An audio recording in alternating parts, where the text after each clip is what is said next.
Hello, YouTube. ZiggyNo back with Sports Cards Daily. Today is March 3rd. Thank you for joining. If you haven't already, please take a moment, subscribe. I'd love to have you join the channel. Love your comments, your feedback as well. If you have any suggested resources to add to Sports Cards Daily, please again leave that in the comments below. Really appreciate your time and support. Let's go ahead and jump right in. So first of all, been taking a peruse around sports card investors articles and a lot of great articles out there. I'm not going to go back and regurgitate these for you. But one thing that's obviously getting a lot of attention is non-sports card related um, um, items, right?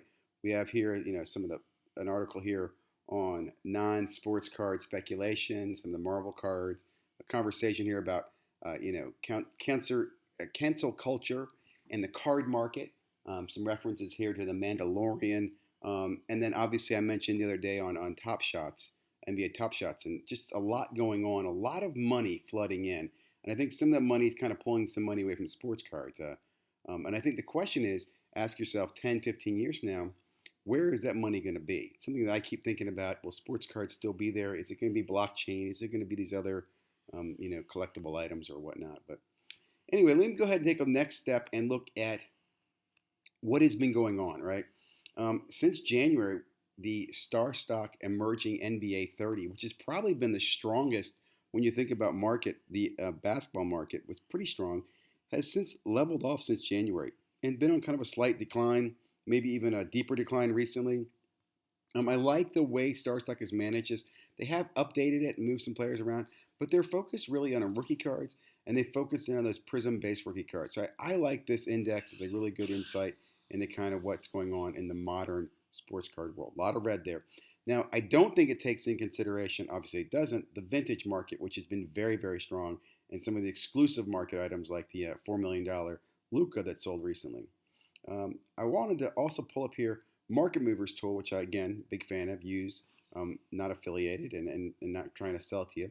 But one of the wonderful tools, reports that I get out of this, again, you can look at it in 7, 14, 30 days, whatever that might be, is volume, sales volume. This to me is really valuable because it's not just, oh, this card's worth a lot of money, right? A card might have sold one time for $1,000, but if it only sold one time and there's not a lot of sales of it, is it going to sell again?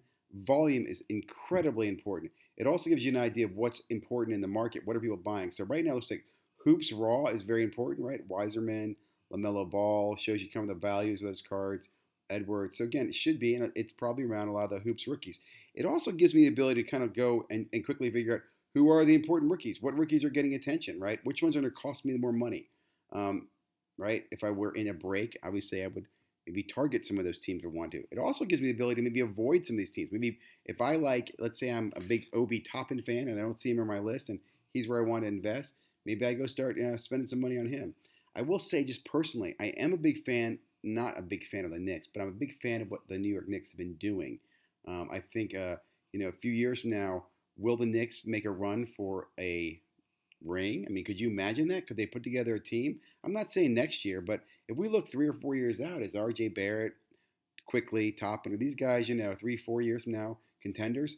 And that's very important because, again, as I've said before, basketball normally takes these guys about 3 to 4 years to kind of mature before they're kind of in their position to make a run. Next up, let's go ahead and jump over here to Sports Cards, or Sports Collector Daily. Really big fan of the website here. I thought this was a great article just out yesterday, March 2nd, on Lucky 11, Messi's rookie cards. Just kind of goes into some of these, talks about some of the value. Again, if you're into soccer, there's no other player. I mean, all my kids, all my family knows who Messi is. I think everybody's trying to chase who the next Messi is. Is it Mbappe? Is it Harlan or whatever? And again, I'm probably saying the wrong names, but I thought this was a great article. Gives you some great pop reports. Gives you some recent sales. Look at this, man. $20,000 card. Wow. Anyway, good article. And again, I like to dip my toe in a little bit of soccer. Also on Sports Collectors Daily, they do a great job here breaking down the upcoming sports card release calendar, right? We talked a little bit yesterday about Donruss basketball, which I'll spend some time on in a few moments. But we've also got plates and patches of football coming out. To be honest, not a fan. You won't see me investing in it. Just not for me. Not an exciting product. Upper Deck Clear Cut Hockey. Again, still watching hockey. Not going to make comments. I really don't know much about Clear Cut to say good or bad, but I am a big fan of hockey just because look at the value here. Look at this boxes around 140. That kind of makes you want to be a hockey fan when you know Donruss is $1,000 for a basketball box. Panini Revolution coming out. This is another one. When I think back, I remember this used to be around $100 box because you don't get an autograph in each box. This is really just kind of it was a low level, and now it's coming in a price range of four and a half, $400 to $500, which it just hurts. More Upper Deck, excited about that. And again, it's the price that really is going to help me drive towards some of these soccer products. The Upper Deck Series 2 is coming out. And again, I don't know enough about what the difference is. Obviously, I know there's different players, but I'm wondering who the big chase cards in Series 2 are. Will people be chasing Series 2? Will you see the tins? How does that compare to Series 1? Hockey season's been slowly, gaining momentum. Panini One football. Panini One was a product that started as football, and they just recently morphed that over or crossed it over to basketball. And then opening day tops, right? Big fan of this product. They normally do this in retail as well, and it's normally, look at this, less than $40 a box in some places. I'm going to go ahead and just, can we applaud Tops again? I mean, Tops, I feel like you're just doing it right. You're not, you're trying to keep in that, small tier. I'm sure people will be buying this stuff and selling for 2 or 3x, but it's just, again, applaud that. So those are kind of a quick snapshot of what's coming up. Let's go ahead and take a moment over to the Donruss box. Now, again, what kind of bothers me here, I won't say kind of bothers me, it just bothers me.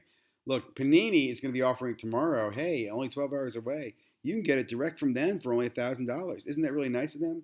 I want to remind you, it was less than 12 months ago when the Panini sales reps lied about how important suggested retail price is, because clearly we haven't seen suggested retail price in over a year. I mean, that is no way this box is a suggested retail price of $1,000. Now, just to give you some background here, let me show you. I found the most recent box on eBay. This sold on March 1st. This is a Donruss box from last year. This was $1,650. Now, first of all, this is a year later. This is also the product that has Zion and John and a pretty good rookie class. Is it worth $1,600? I'm still hesitant to say it is. But would you spend $1,000 on this year's rookie class or $1,600 on last year's rookie class? I would go here, in my opinion. Also, look, the Donruss clearly is very, very overprinted. I mean, there's tons of this stuff selling for $300, $400 a box. So there's not a lot of that out there. Or I won't say there's not a lot of it out there. There is a lot of it out there. There's a lot of the clearly stuff out there. So again, you have to ask yourself, with this Donruss box at $1,000 from Panini, are they going to come out with clearly Donruss in this year? And if so, is that going to be more than $1,000 by the time we get there? Again, these are things I'm kind of thinking about. I mean, what's Prism going to be? When you release Prism, is it going to be $2,000 a box on Panini's website? Because it used to be $120 and $240 first of the line only a few years ago. Ugh, I'm sorry. I'm going to move on.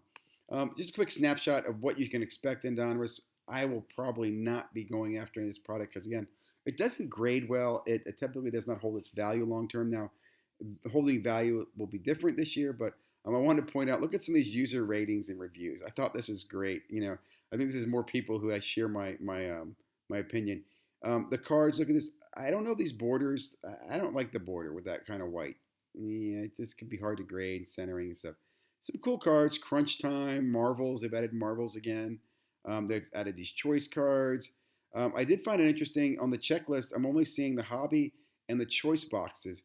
I don't see a list of all of the retail. Now, there will be a bunch of retail, and maybe it's just in a separate breakdown, but that's something to take in consideration. Also, let's scroll down through all the checklist of this long, big product. And again, they're going to make a lot of Donruss, guys. They'll make a lot of Donruss. Here are some great reviews here. Again, just $400 is too much. Well, this guy I think was talking about, this is back in January when he thought it was $400. Well, it's $1,000 a box.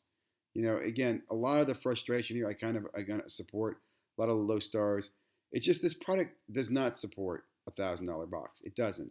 And again, those people who are in the hobby know when you open a box, you're not normally going to get your value back. But in this product, you're not getting your value back. You're being taken advantage of. It's brutal. And maybe this year is the year, I think, with some of these products where we'll start to see some of that. We'll see. I don't know. Anyway, next thing I want to talk about real quickly, bring attention to a new content provider I've been following, Boom Factory Live. Pretty cool, very great great production, great show. Let me add my like here. I didn't do that already, but really enjoyed watching this. And again, he does the show on with Tyler Hitt from HGA Hybrid Grading, and I've actually connected with Tyler, chatted a little bit with him. I'd love to talk to him more. And I first thing I said to him was, "Look, Tyler, as soon as you start franchising, man, let me know because I think this is a great idea, and I cannot stress this enough. Why I'm a fan of HGA is because they have taken something that I mentioned a year ago, which is use technology to grade, and I was told that couldn't be done. Aha, it can be done. Because it's not that, and again, Tyler still uses humans to eyeball it, right? But they use an algorithm to determine the corners, the edges, the grades, and everything like that. And I think that the important thing here is it takes away that mysterious aura in the sky that there's this master grader at PSA who's all knowing, like there's this white wizard in a tower who grades all cards. This HGA model is basically saying, hey, look, we can put wizards in every tower around the country. So I think this could be a game changer. My concerns, like I've said before, he could easily be acquired. Somebody could easily copy his business. But I think it's interesting. Like one thing I really love is he's very focused on customer service. Right? He only sells so many spots per week, and he guarantees to meet that inventory every week. And I have to applaud that. So really like the businessman and what he's doing here. But again, check out the video and also check out Boom Factory Live. Really enjoy the content over there.